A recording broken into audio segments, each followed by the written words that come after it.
Bismillahirrahmanirrahim. Assalamualaikum warahmatullahi wabarakatuh.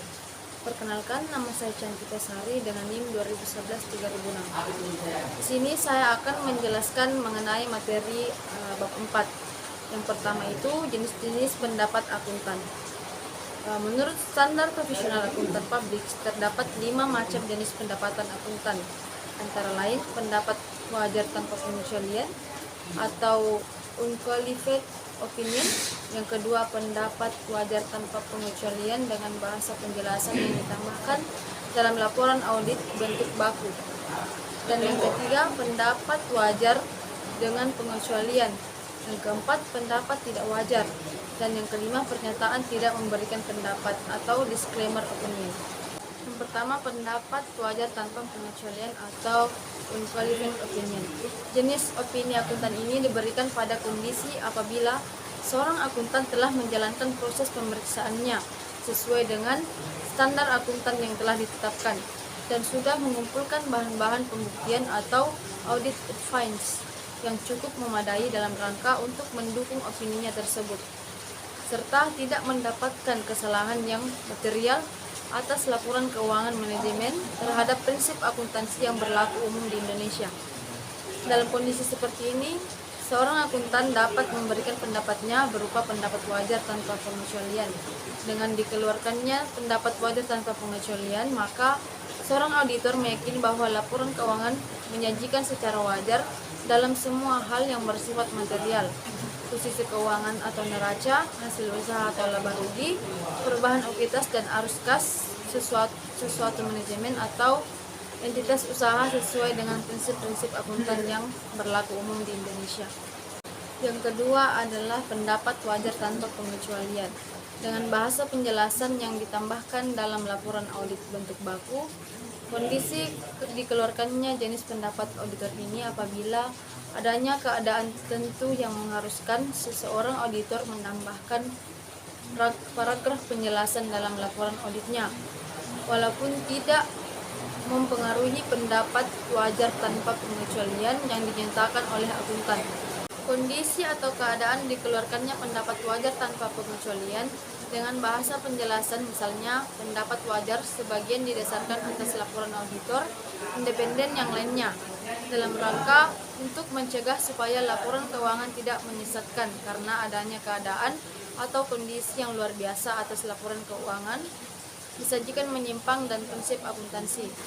Apabila terdapat keadaan dan peristiwa yang pada awalnya seorang auditor meyakini tentang adanya kesangsian tentang kelangsungan hidup atau entitas manajemen, tetapi setelah mempertimbangkan rencana dari pihak manajemen menyebabkan auditor berkesimpulan bahwa rencana dari pihak manajemen tersebut dapat dengan efektif untuk dilaksanakan dan mengungkapkan tentang hal tersebut telah memadai. Di antara dua periode akuntansi terdapat adanya suatu perubahan yang material dalam penerapan terhadap prinsip akuntansi, keadaan tertentu yang berkaitan dengan laporan audit atas laporan keuangan kooperatif atau perbandingan. Informasi lain dalam suatu dokumen yang berisi laporan keuangan yang diaudit secara material tidak konsisten dengan konfirmasi yang disajikan dalam laporan keuangan. Informasi tambahan yang haruskan oleh Dewan Standar Akuntansi Keuangan telah dihilangkan, yang penyajiannya menyimpang jauh dari pedoman yang telah dikeluarkan oleh Dewan tersebut. Kemudian pendapat wajar dengan pengecualian atau qualified opinion. Jenis pendapat akuntan ini adalah menyatakan bahwa laporan keuangan telah disajikan secara wajar dalam semua hal yang material, posisi keuangan, hasil usaha, perubahan ekuitas dan juga arus kas sesuai dengan prinsip akuntansi yang berlaku umum di negara Indonesia, kecuali untuk dampak hal yang berhubungan dengan yang dikecualikan. Kapan seorang akuntan menerbitkan pendapat wajar dengan pengecualian? Yaitu pada kondisi-kondisi yang berikut. Yang pertama, ketidakadaan terhadap bukti yang kompeten dan adanya pembatasan terhadap lingkungan audit yang dilakukan. Auditor yakin bahwa laporan keuangan yang disusun oleh pihak manajemen berisi penyimpangan dari prinsip akuntansi yang berlaku umum. Kemudian pendapat tidak wajar atau adverse opinion. Dalam jenis pendapat auditor ini menyatakan bahwa laporan keuangan yang disusun oleh entitas usaha atau manajemen tidak meyakinkan secara wajar posisi keuangan atau neraca, hasil usaha atau laba rugi, perubahan ekuitas, dan cash flow sesuai dengan prinsip akuntansi yang berlaku umum. Jika seorang auditor memberikan pendapat ini, maka ia harus menjelaskan dalam paragraf yang terpisah sebelum paragraf opininya tentang seluruh alasan yang menjadikan pendapatnya tidak wajar, dampak utama hal yang menyebabkan pemberian opini tidak wajar. Dan yang terakhir adalah pernyataan tidak memberikan pendapat atau disclaimer opinion. Pendapat ini berarti bahwa seorang akuntan tidak memberikan pendapatnya atas kewajaran dari laporan keuangan yang dibuat oleh pihak manajemen. Pendapat ini muncul karena akuntan tidak dapat merumuskan tentang suatu pendapat mengenai kewajaran laporan keuangan yang sesuai dengan prinsip akuntansi yang berlaku umum di Indonesia. Apabila seorang auditor memberikan pendapat ini, maka ia harus memberi alasan substansi yang mendukung terhadap pernyataan tersebut. Yang kedua adalah kesimpulan audit dan pelaporan. Pelaporan adalah bagian akhir dari proses audit manajemen. Pelaporan merupakan mengomunikasikan temuan dan rekomendasi auditor untuk meyakinkan manajemen mengenai keabsahan hasil audit melalui suatu laporan komprehensif yang memuat temuan penting yang mendukung kesimpulan dan disajikan dalam bahasa operasion yang mudah dimengerti. Ada dua cara penyajian laporan audit manajemen, yaitu yang pertama cara penyajian yang mengikuti arus informasi yang diperoleh dalam setiap tahap audit. Sesuai dengan tahapan-tahapan audit, auditor mengorganisasikan laporan hasil auditnya berdasarkan apa saja yang dilakukan dan yang ditemukan selama melaksanakan tahapan-tahapan audit. Seorang auditor memperoleh informasi melalui beberapa tahun atau tahapan sebagai berikut. Yang pertama, pengumpulan informasi latar belakang pada tahap audit pendahuluan, menetapkan tujuan audit sesungguhnya berdasarkan hasil review dan pengujian terhadap sistem pengendalian manajemen, kemudian mengumpulkan bukti-bukti audit dan pengembangan temuan berkaitan dengan tujuan audit pada tahap audit lanjutan, kemudian menarik kesimpulan berdasarkan bukti-bukti atau temuan audit yang berhasil dikumpulkan, merumuskan rekomendasi, menyatakan ruang lingkup audit yang telah dilakukan. Kemudian B, cara penyajian yang arus informasi yang menerbitkan penyajian kepada kepentingan para pembaca. Umumnya para pengguna laporan keuangan lebih berkepentingan terhadap temuan auditnya daripada bagaimana auditor melakukan audit. Dengan demikian, dibutuhkan penyajian laporan yang dapat menjawab pertanyaan pengguna laporan dengan cepat. Biasanya berupa kesimpulan atas audit. Dalam penyajian ini, auditor mengikuti format sebagai berikut. Yang pertama, informasi latar belakang. Informasi latar belakang merupakan informasi umum tentang perusahaan dan program atau aktivitas yang diaudit.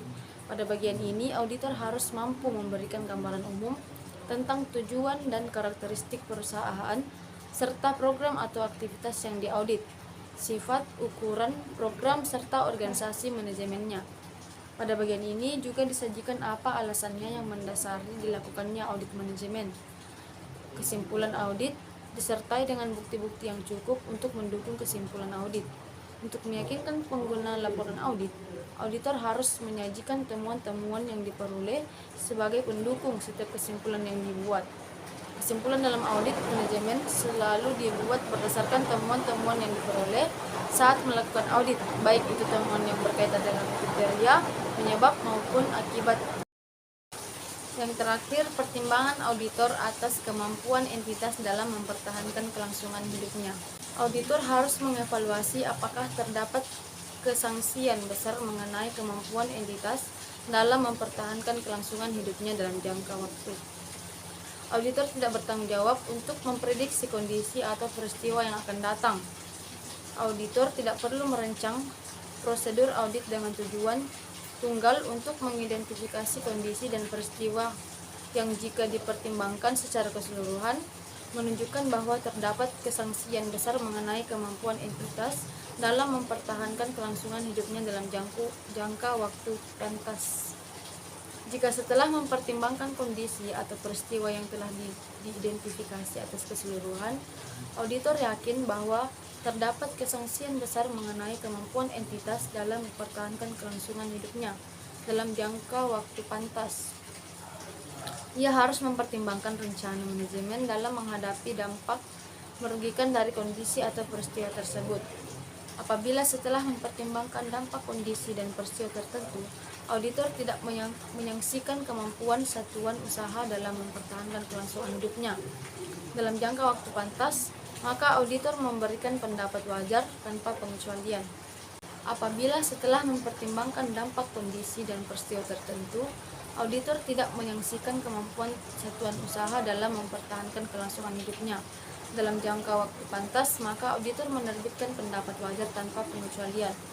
Apabila setelah mempertimbangkan dampak kondisi dan peristiwa tertentu, auditor menyaksikan kemampuan satuan usaha dalam mempertahankan kelangsungan hidupnya dalam jangka waktu pantas, auditor wajib mengevaluasi rencana manajemen. Sekian dari saya. Billahi fisabilil haq, fastabiqul khairat. Assalamualaikum warahmatullahi wabarakatuh.